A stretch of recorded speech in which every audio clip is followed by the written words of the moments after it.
ಗೆಲ್ಲಬೇಕು ಅಂತಂದರೆ ಈ ಮಹಿಳಾ ಮೀಸಲಾತಿ ಮತ್ತು ಕ್ಷೇತ್ರ ಪುನರ್ವಿಂಗಡಣೆ ಮಸೂದೆಗೆ 2/3 ಮೆಜಾರಿಟಿ ಬೇಕು.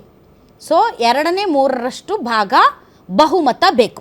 ಪ್ರಸ್ತುತ ಲೋಕಸಭೆಯಲ್ಲಿರುವಂಥ ಒಟ್ಟು ಸದಸ್ಯ ಸಂಖ್ಯಾಬಲ 540. ಅದರಲ್ಲಿ 3 ವೇಕೆಂಟ್ ಇರ್ಬೋದು ಅಂತ ಅನಿಸುತ್ತೆ.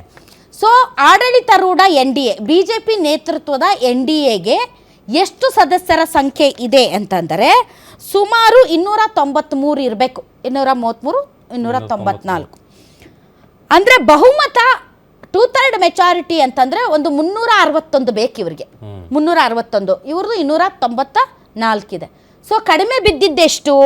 ಕಡಿಮೆ ಬಿದ್ದಿರೋದು ಹತ್ತತ್ರ 67 ಸೀಟು. ಎಲ್ಲೇ ಲೋಕಸಭೆಯಲ್ಲಿ, ಎಲ್ಲೇಳಿ ಲೋಕಸಭೆಯಲ್ಲಿ ಕಡಿಮೆ ಬಿದ್ದಿದ್ದಷ್ಟು 67. ಅದನ್ನು ಇವ್ರು ಹೆಂಗೆ ಮ್ಯಾನೇಜ್ ಮಾಡ್ತಾರೆ ಅನ್ನೋದು.